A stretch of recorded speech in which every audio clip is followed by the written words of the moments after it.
ভাবুন তো, এমন একটি পাহাড় যেটা যদি পৃথিবীতে থাকতো তাহলে পুরো একটি দেশ তার নিচে ঢেকে যেত। এমন একটি আগ্নেয়গিরি যেটা পৃথিবীর মাউন্ট এভারেস্টের প্রায় 3 গুণ। আজ আমরা কথা বলবো মঙ্গলের এক অবিশ্বাস্য বিস্ময়, অলিম্পিয়াস মন্স নিয়ে, যা সৌরজগতের সবচেয়ে বড় আগ্নেয়গিরি।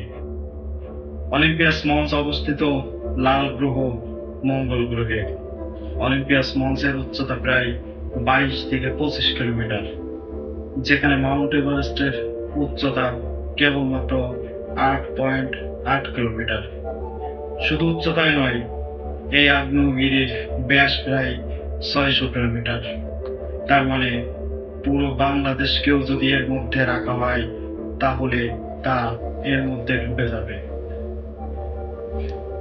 অলিম্পিয়াস মন্স একটা শেড ভলকানো, মানে এটি চওড়া, ঢালু এবং অনেকটা ডালার মতো আকারের।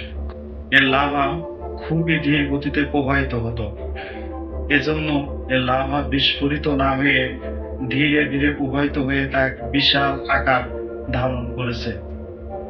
প্রশ্ন হলো, এত বড় আগ্নেয়গিরি কিভাবে সম্ভব? এর উত্তর মঙ্গলের ভিতরেই লুকিয়ে রয়েছে। মঙ্গলে পৃথিবীর মতো মাধ্যাকর্ষণ শক্তি এত বেশি না হওয়ায় পাহাড় ভেঙে পড়ার ঝুঁকিও কম। এছাড়া মঙ্গলে টেকটনিক প্লেটের মুভমেন্ট না থাকায় অলিম্পিয়াস মন্স লক্ষ লক্ষ বছর ধরে লাভা জমাতে পেরেছে। বিজ্ঞানীরা মনে করেন কয়েকশো মিলিয়ন বছর ধরে অলিম্পিয়াস মন্স সক্রিয় ছিল। এমনকি কিছু কিছু গবেষণায় এটাও বলা হয় অলিম্পিয়াস মন্স এখনো পুরোপুরি মৃত নয়।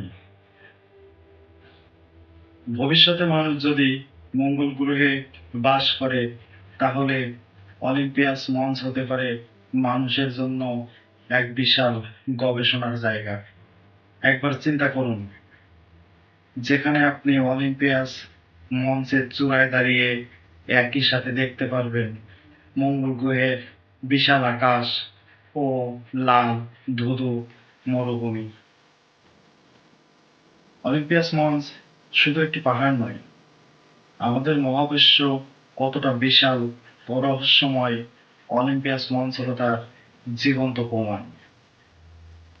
অলিম্পিয়াস মঞ্চ আমাদের মনে করিয়ে দেয় যে আমরা যতই উন্নত হই না কেন, প্রকৃতি আর মহাকাশ সবসময় আমাদের থেকে এক ধাপ এগিয়ে।